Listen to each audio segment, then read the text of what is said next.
The Lions take a big step towards qualifying for the playoffs with a big win against Glasgow. My name's Mark. Let's talk rugby.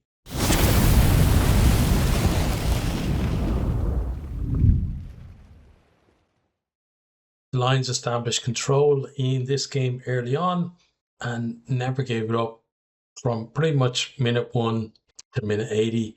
Impressive performance from them. Yes, the much change Glasgow side, but we're talking about a Lions team who have yet to qualify for the playoffs, so we're definitely seeing some progress from them, and it was still a decent Glasgow side that they were facing as well. But let's talk about the game itself, then we'll talk about some stats, and then we'll come back and talk about the teams all together. So Lions pressing early on, close to the line, good carry from Venter, then Kewan Horn puts Van Vick through a gap. He has the power to ground on the line, converted by Smith for 7 points to 0. Lions then strike again as they work the ball at the edge of 22. Frankie Horn carries well, getting him on that front foot deep into the 22, fights through a tackle to offload. Ball then is given on to Cronia, who goes over to score. The conversion hits the post, 12 points to 0. Glasgow then come on the attack after good work from Mackay, but Cronia gets over the ball, wins a penalty for the Lions. Lions then win a scrum penalty into 22. They opt to tap. Botha with the tap carries well, quickly recycled. Kewan Horn, nice hands, puts Van Vick under the post, converted for 19 points to 0. Agunta Benju then carries well to bring Glasgow to the edge of the 22. Dempsey gets them around about 50 metres out to then go through a number of phases into 22. But you can see, definitely looks like the altitude is having an effect on them. They're kind of blown a bit, and the Lions defence holds, and an error eventually comes from Glasgow. Mackay then comes on a great line as Glasgow bursts into 22.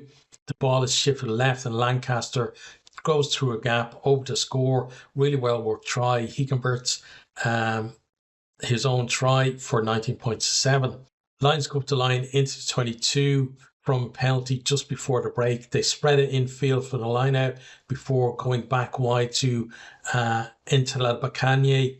He gives it off to fellow front row Union member Kotze, who picks a nice line, shrugs a tackle, and over to score, converted for 26 points to 7, and that was the halftime score.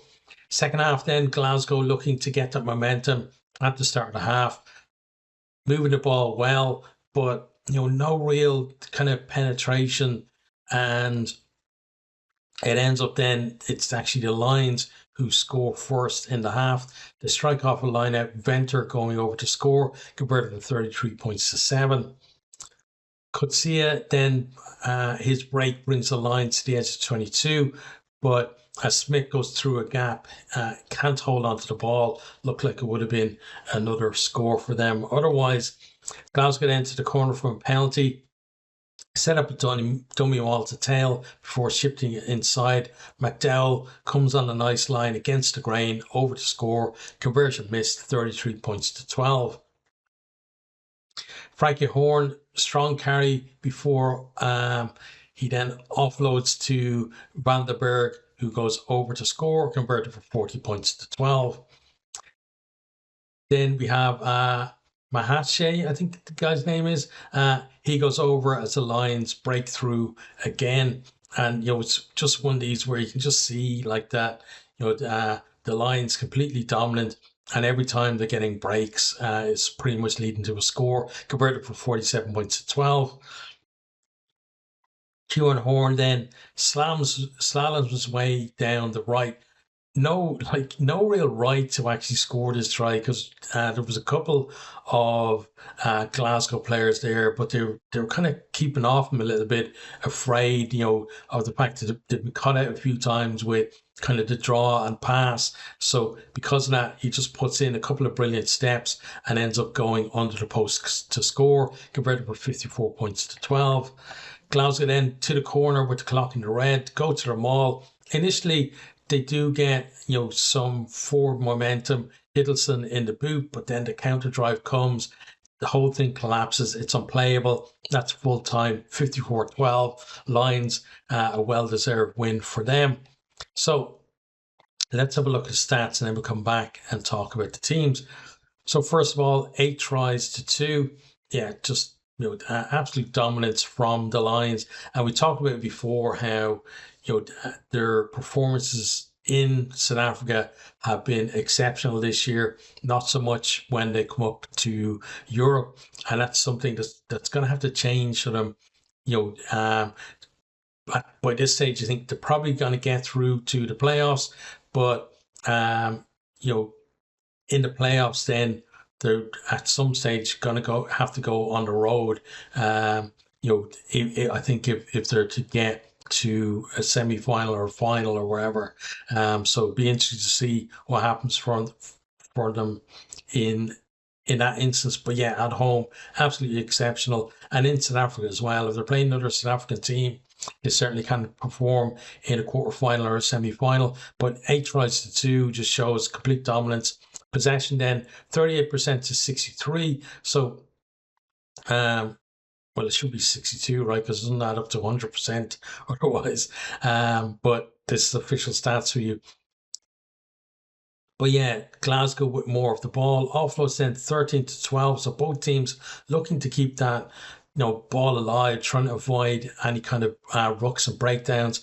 Meters gained 518 to 445. So you can see Lions making more of the meters even with less possession. Clean breaks then 17-11, and that's from 22 and 32 defenders beaten. So from the point of view of the Lions, they're converting, what is that, 3/4 of their defenders beaten into clean breaks, and for Glasgow it's 1 and 3. So 1 and 3 is kind of around the average that we see in the URC, but 3/4 exceptional from the Lions. Beat 10 less defenders but made 6 more clean breaks, and I think it speaks to how clinical they were when they got in behind, but also the fact that their scramble was much better than Glasgow's. And part of that certainly will be the effect of the altitude. You could see a lot of Glasgow players blowing out there at times. On to defence then. Territory at 38% to 62. So pretty much the same as possession. So Glasgow, lots of the ball, lots of it in the Lions half, but no real cutting edge. And again, just that whole thing that they had to go through so many phases to try to get anywhere. And you could see that they kind of ran out of steam. Kicks and play then 19-16. So both teams, under that 20 mark. We normally see most teams kicking at least 20 times. And kick meters then 536 to 326. So the Lions kicking longer. Glasgow going for those contestable kicks, and kicks retained, none for the Lions and 2 for Glasgow. So a bit of joy there for Glasgow, but overall, and a massive impact on the game. Lions won then 13 from 15 for the Lions for 87%. Glasgow 12 from 12 for 100%, which is certainly a good sign for Glasgow, because they do, a lot of their good play comes from their line-out, whether it's their line-out maul or spreading the ball in field as well. So the fact that was going well for them is a good thing. Line-out steals then, none for the Lions, and Glasgow 2 steals. So defensively in the line-out, decent as well. On to scrums then. The Lions 3 from 3 in the scrum. Glasgow 6 from 7, so 100% plays 86. But scrum's not having a massive effect on the game just because of the disparity in the score. So let's talk about the teams. So we start with Glasgow first of all. Still top of the table after this. Lucky that another result has gone their way as well. That that the gap hasn't been closed on them at this point. But yeah, it wasn't a great performance from them. you could, as I said, you could definitely see that, there was an effect of the altitude as well on the players, just in terms of their ability to reload, whether that's in defense or attack. And then, once we had extended periods of play, you could see the difference between the two sides in terms of how used to it they are. And again, it's not a first string Glasgow team, but there are a lot of first stringers in that team at the same time as well. So it's that balance, right? We've seen it previously.